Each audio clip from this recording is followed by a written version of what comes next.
नमस्कार दोस्तों, मैं कामेश राठौर TSR क्लासेस पर आप सबका स्वागत करता हूं। आज हम आपके लिए NCERT science class 10 chapter first का पार्ट 7 लेकर उपस्थित हैं, जिसमें हम पाठ प्रश्नों को डिस्कस कर रहे थे। तो उन्हीं को आगे बढ़ाते हुए आज हम पेज नंबर 7 का क्वेश्चन नंबर 2 रह गया था। तो आज हम पहले इसको हल करेंगे, इसके बाद ये फिर पेज नंबर आपका 11 का क्वेश्चन है। ठीक है, तो पहले हम ये जो है पेज नंबर 7 वाले को देखते हैं। इसमें लिखा है क्रियाकलाप 1.7 में एक परखनली में एकत्रित गैस की मात्रा दूसरी से दुगनी क्यों है, उस गैस का नाम बताइए। तो जो क्रियाकलाप आपकी एनसीईआरटी बुक में क्रियाकलाप 1.7 है, उसमें क्रियाकलाप 1.7 में जल का विद्युत अपघटन किया गया है। तो जल का जब विद्युत अपघटन किया जाता है तो जल का दो अणु विद्युत अपघटित होकर हाइड्रोजन गैस के दो अणु बनाते हैं तथा ऑक्सीजन गैस का एक अणु उत्पन्न करते हैं। ठीक है, तो हमने देखा कि हाइड्रोजन के दो अणु बनते हैं और ऑक्सीजन के एक अणु। तो हाइड्रोजन गैस की मात्रा जो होती है वो दुगनी होती है ऑक्सीजन की तुलना में। तो प्रश्नावली 1 में जो है आपकी हाइड्रोजन गैस होगी। आइए इस आंसर को लिख लेते हैं। क्या आंसर है आपका? क्रियाकलाप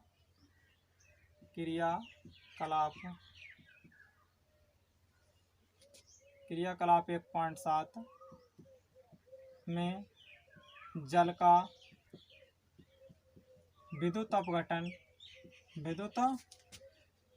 किया गया है।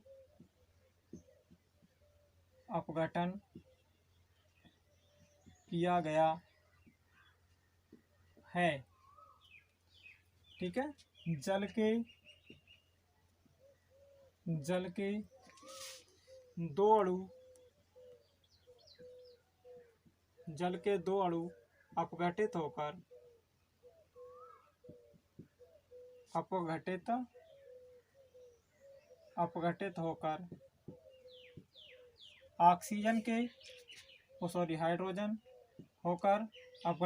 हाइड्रोजन गैस के दो अणु और ऑक्सीजन गैस का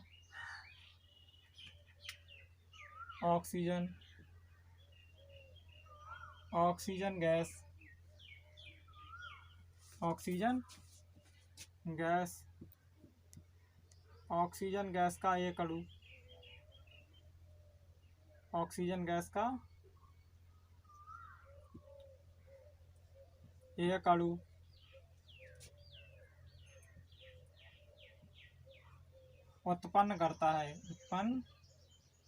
उत्पन्न करते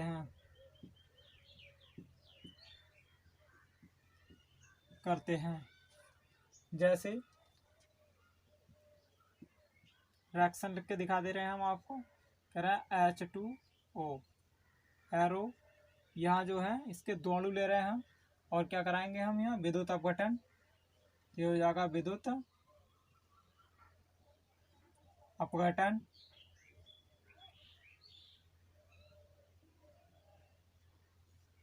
यह बनता है आपका हाइड्रोजन और प्लस ऑक्सीजन। संतुलित कर लीजिए। जब संतुलित करोगे देखिए आपके यहाँ ऑक्सीजन 1 है, यहाँ ऑक्सीजन कितने 2, तो यहाँ आप 2 से गुणा करोगे। ठीक है, अब यहाँ हाइड्रोजन 4 हो गए तो यहाँ 2 से गुणा करोगे। ठीक है, अब वो आप देख पा रहे हो कि ऑक्सीजन का कितना एक अणु और हाइड्रोजन के कितने अणु बनना है 2 अणु। इसका मतलब हाइड्रोजन गैस जो है वो ऑक्सीजन गैस की दुगनी है। ठीक है, तो इसलिए प्रश्नावली 1 में क्या होगी? हाइड्रोजन गैस होगी। तो नीचे लिख सकते हैं आता हाइड्रोजन गैस ऑक्सीजन की तुलना में दुगनी है। ठीक है, हाइड्रोजन गैस जो है वो ऑक्सीजन की तुलना में कैसी है? दुगनी है। तो प्रश्नावली 1 में कौन सी गैस होगी? Hydrogen gas. तो लिखने आता है प्रश्नावली 1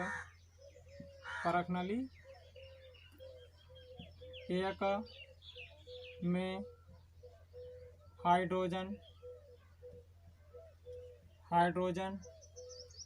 गैस होगी।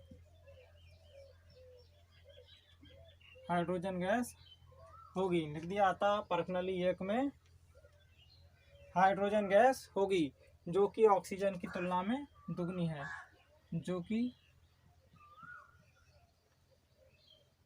ऑक्सीजन की तुलना में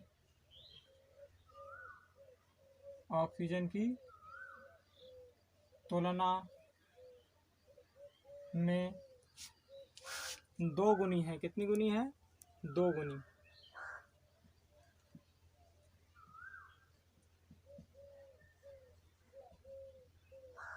ठीक है। अब आपका ये प्रश्न जो है पेज नंबर 11 का है। इस पर लिखा है प्रश्न, पेज नंबर 11 का ये पहला प्रश्न है। लिखा है लोहे की कील को कॉपर सल्फेट के विलयन में डुबोया जाता है तो विलयन का रंग क्यों बदल जाता है? तो आप जानते हैं कि लोहा जो है वो कॉपर की तुलना में अधिक सक्रिय है, और जब लोहे की कील को कॉपर सल्फेट के विलयन में डुबोया जाता है तो लोहा अधिक सक्रिय होने के कारण कॉपर से अधिक सक्रिय होने के कारण कॉपर सल्फेट के विलयन से कॉपर को विस्थापित कर देता है और उसका स्थान स्वयं लेकर उस अपना लवण बना लेता है, जिसके कारण विलयन का रंग पहले से बदलकर हल्का हरा हो जाता है। रंग बदलकर जो होता है वो हल्का हरा हो जाता है। तो हम इसे लिख ले रहे हैं आंसर को। क्या हो जाएगा? जब लोहे की कील को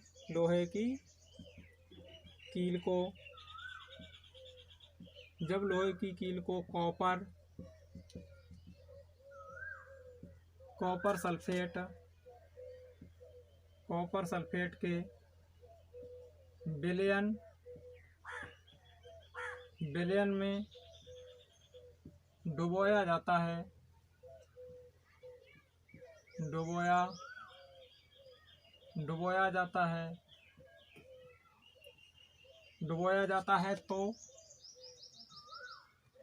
डुबोया जाता है तो लोहा कॉपर से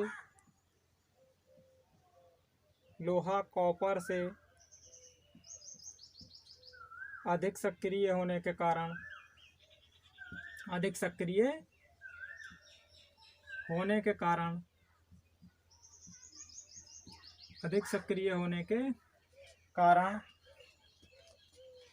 कॉपर सल्फेट के विलयन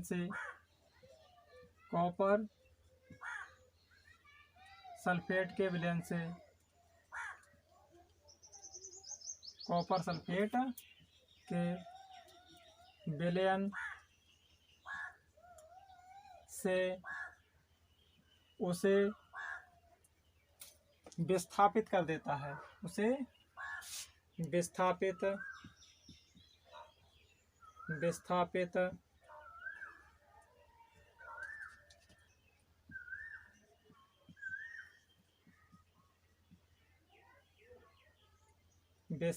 कर देता है, जिसके कारण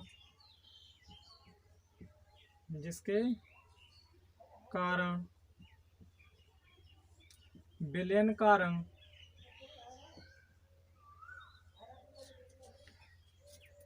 पहले की अपेक्षा बदलकर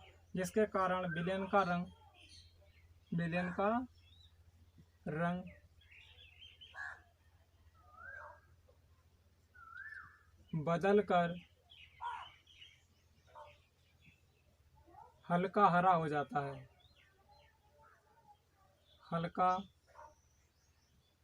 हरा हो जाता है।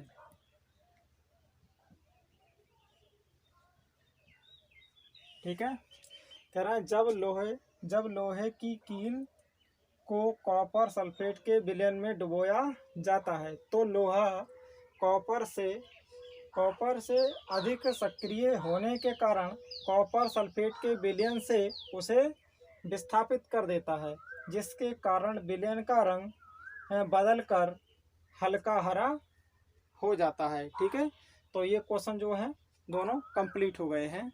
अब वो एक क्वेश्चन और बचा है इस पेज नंबर 11 का, तो मैं इसे रफ कर किए देता हूँ और वो भी यहीं कंप्लीट करा देता हूँ।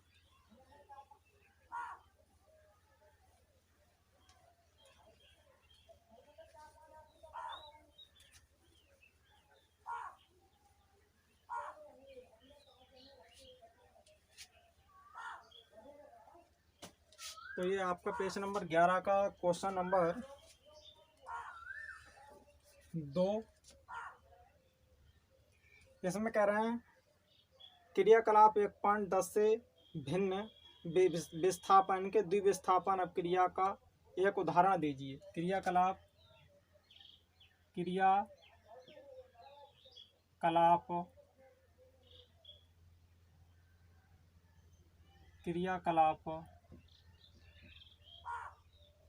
1.10 से भिन्न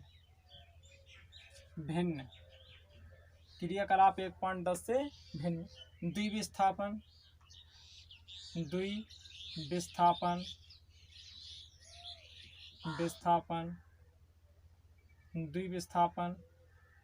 अभिक्रिया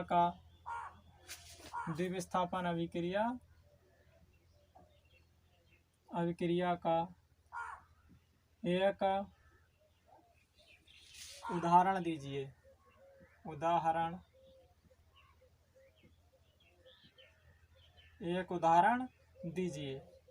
अगला क्वेश्चन है आपका क्वेश्चन नंबर 3। इसमें लिखा है कि निम्नलिखित अभिक्रियाओं में उपचयित तथा अपचयित पदार्थों की पहचान कीजिए। निम्नलिखित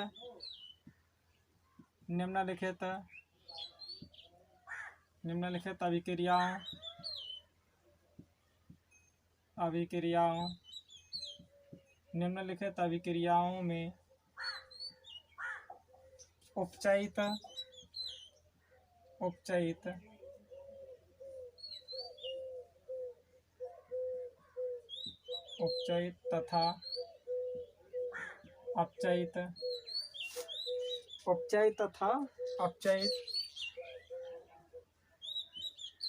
उपचयित तथा अपचयित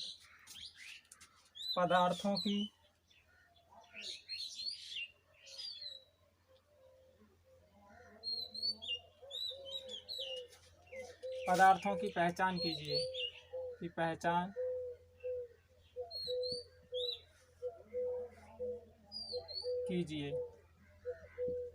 उपचयित तथा अपचयित पदार्थों की पहचान कीजिए। तो हम रिएक्शन लिखे ले रहे हैं। यह है आपका क्रिया 1। इसमें लिखा है 4Na प्लस O2 एरो लिखा है 2Na2O। दूसरी अपक्रिया में लिखा है CuO ये ठोस है प्लस या H2 ये गैस है एरो। फिर लिखा है आपका Cu कॉपर ठोस है प्लस ये H2O जल और लिक्विड के द्रव है। ठीक है। तो अब हम इन्हें लिखा है क्रियाकलाप 1.10 से भिन्न द्विविस्थापन की अपक्रिया का उदाहरण दीजिए। तो क्रियाकलाप 1.10 में जो अपक्रिया है वो पहले हम वो दिखाते हैं आपको। इसके बाद उससे हटके एक दूसरी अपक्रिया का उदाहरण देते हैं।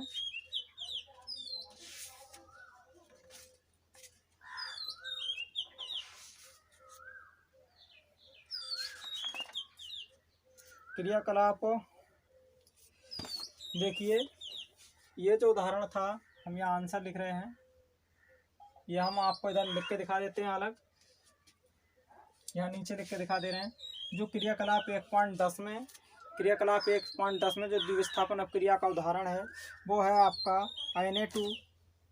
Na2SO4 प्लस BaCl2 और इधर बना है NaCl प्लस BaSO4। ये आपका जो है क्रियाकलाप 1.10 का उदाहरण है। ये क्रियाकलाप 1.10 का उदाहरण है। हमारे प्रश्न में कहा गया है कि क्रियाकलाप 1.10 से भिन्न जो क्रियाकलाप 1.10 में है वो नहीं, दूसरा कोई एक अन्य उदाहरण दीजिए जो क्रियाकलाप 1.10 में नहीं है। ठीक है, भिन्न विस्थापन अपक्रिया द्विविस्थापन अपक्रिया का एक उदाहरण दीजिए। तो हमने अभी आपको कई उदाहरण कराए थे द्विविस्थापन अपक्रिया के। अभी हमने आपको कराया था जो पाठ प्रश्न में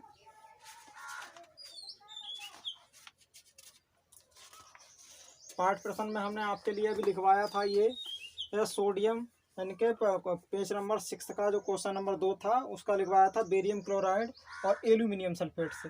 बेरियम क्लोराइड क्या होता है हमारा, बेरियम BaCl2, यह है barium chloride, plus aluminium sulphate क्या है Al2SO4, Al2SO4 का होल थ्राइस एरो। और बना क्या था हमारा, बना था हमारा BaSO4 बेरियम सल्फेट का अपक्षेप, ये क्या है हमारा ठोस। ठीक है, और प्लस क्या बना था हमारा इधर बना था AlCl3 एल्यूमिनियम क्लोराइड, ये क्या था हमारा एक्वस, ये था जलीय। ठीक है, ये कैसे थे, दोनों ही जलीय थे। तो यहाँ भी हम लिखेंगे AQ, यहाँ भी क्या लिखेंगे हम AQ।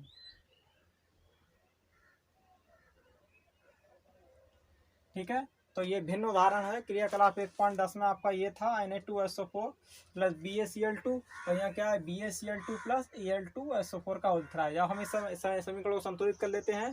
बेरियम, यहाँ क्लोराइड परमाणु, क्लोरीन परमाणु 2 हैं, यहाँ कितने हैं, यहाँ जो है 3 है, ये AlCl3 है।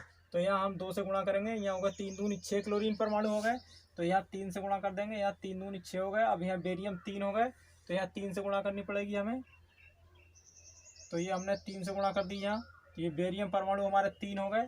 ठीक है, अब हमने देखा एल्यूमिनियम परमाणु हमारे यहाँ 2 हो गए, तो एल्यूमिनियम परमाणु हमारे यहाँ 2 हैं, आयस यहाँ हमारे 3 है। तो देखिए आयस हमारे यहाँ 3 है और 3 चौक 12 हैं, तो 3 चौक 12 हैं, अर्थात हमारी समीकरण जो है वो संतुलित हो गई है। तो ये क्वेश्चन 2 का आंसर हो गया। अब ये लिखा है, ये नीचे मिटा देते हैं, ये मैंने समझाया था कि ये आपका उदाहरण था क्रियाकलाप 1.10 का। अब इसमें लिखा है हमारा निम्नलिखित अभिक्रियाओं में उपचयित तथा अपचयित पदार्थों की पहचान कीजिए। ठीक है, तो यहाँ जो है आपका ये लिखा है सोडियम प्लस ऑक्सीजन बराबर Na2SO4। आप देख पा रहे हो कि उपचयित अपक्रियाएं वे अपक्रिया होती हैं जहाँ जिस पदार्थ पे ऑक्सीजन की वृद्धि हो, जिस तत्व या पदार्थ पर ऑक्सीजन की वृद्धि हो, ऑक्सीजन जुड़े, तो वो पदार्थ उपचयित होता है। ठीक है, तो यहाँ देखिए सोडियम जो है, यहाँ केवल सोडियम था और यहाँ Na2O सोडियम ऑक्साइड बन गया, यहाँ सोडियम में ऑक्सीजन जुड़ गया, ऑक्सीजन की वृद्धि हुई, तो यहाँ सोडियम में ऑक्सीजन जुड़ा है। ठीक है ना, तो ऑक्सीजन की वृद्धि हुई सोडियम पर, और जहाँ ऑक्सीजन की वृद्धि हो वहाँ उपचयन, कौन सी अपक्रिया होती है, उपचयन अपक्रिया होती है। तो यहाँ जो है सोडियम उपचयित हुआ है, तो उपचयित पदार्थ है। यहाँ देख रहे हैं दूसरी अपक्रिया में Cu है, ये हाइड्रोजन है, ये कॉपर ऑक्साइड था, क्यूप्रस ऑक्साइड से कॉपर रह गया, केवल ऑक्सीजन की कमी हो गई। जब ऑक्सीजन की कमी होती है तो अपचयित होता है पदार्थ, अर्थात ऑक्सीजन की कमी किस में हुई, ऑक्सीजन की कमी क्यूप्रस ऑक्साइड में हुई, तो क्यूप्रस ऑक्साइड अपचयित पदार्थ हो गया। ठीक है, और यहाँ हाइड्रोजन में ऑक्सीजन जुड़ गया, हाइड्रोजन में ऑक्सीजन की वृद्धि हो गई, तो हाइड्रोजन जो है अपचयित पदार्थ है। कैसा पदार्थ है, उपचयित पदार्थ। जहाँ हाइड्रोजन की वृद्धि हो, ऑक्सीजन की वृद्धि होती है, वो उपचयित होता है।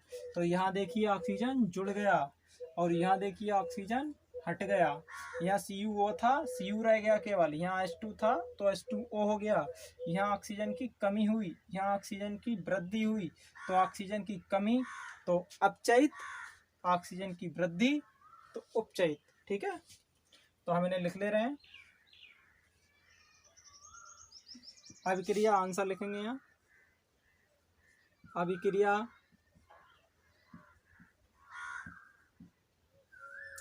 अभिक्रिया एक, अभिक्रिया एक में सोडियम कैसा पदार्थ है, उपचयित पदार्थ है, सोडियम आयने उपचयित उपचयित उपचयित पदार्थ पदार्थ है तथा अभिक्रिया 2 में अभिक्रिया